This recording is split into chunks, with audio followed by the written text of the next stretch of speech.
Waste them. Take them out of the back and shoot them.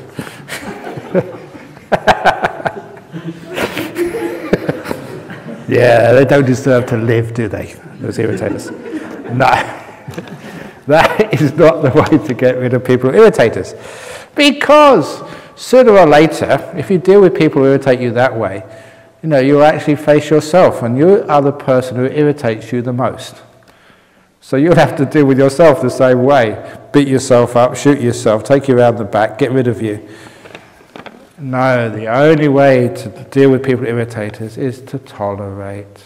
And the way to tolerate a person is to think of all the other things they do, not just the irritating things, but all the beautiful things they do. Don't just look at the 2 bad bricks in the wall. Look at all the other bricks in the wall. And if they really do irritate you a lot, they become your teacher. When first few months in Thailand, the mosquitoes would irritate you so much, and it was worse for the Western monks. We used to get bitten maybe 10 or 20 times as much as the Thai monks did. I didn't understand. At first I thought what it was. Now look, if you were in Thailand, you are lucky because you've got hair on your head. And you see what I'm supposed to, if it's in Thailand it's so hot, we have the bare shoulder. So literally, we had more seats at the dinner table for the mosquitoes. More of them could get on you because you had more exposed skin. And number 2, there was the very first time in Thailand that there were Westerners in that area. I went to many villages. I was the first Western, the first white man they'd seen in the village, let alone a monk. So that was the same with the mosquitoes. It was the first time there was Western food in that area of Thailand. You know what it's like, you know, a new Chinese restaurant, you know, a new sort of, you know, Lebanese restaurant. People love to taste it, first of all. It's like a speciality, it's a rarity, a novelty. So all the mosquitoes were going around and telling their mates, hey, there's Western food at this monastery, come and taste it, you know, it's a novelty. So we got bitten to death.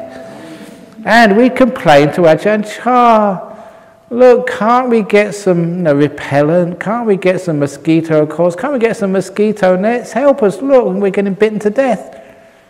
And Ajahn Chah told us, from now on, you call those mosquitoes Ajahn Mosquito. They are now going to be your teachers, not me. And it's true, you learn a lot from irritating things. So, if life wasn't irritating, there would be no reason to meditate. You wouldn't be here, would you? It's because people have irritated you, because life has been irritating, because everything is irritating. That's why you come here to find some peace. So thank goodness for irritation. And then after a while, sort of you understand that this is the nature of the world, so you learn how to be at peace with the irritations of life. That's how you do it. You know, my nose is always irritating. I suffer from hay fever. Some really bad karma in my previous life. I must have punched an arrowhead on the nose. That's why my nose is always irritating.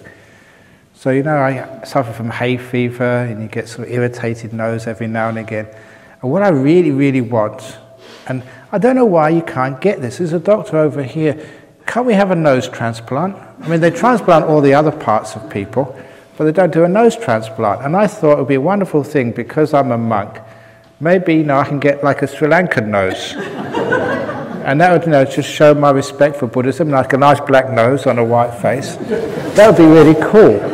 No one has done that yet before, and I think that would be wonderful. Or maybe like an indigenous Aboriginal nose, you know, because I live in Australia. You know, that would be great on a white face, and that means I wouldn't have this hay fever anymore. So if you can do that, please book me in. At what age can you start to teach children to meditate?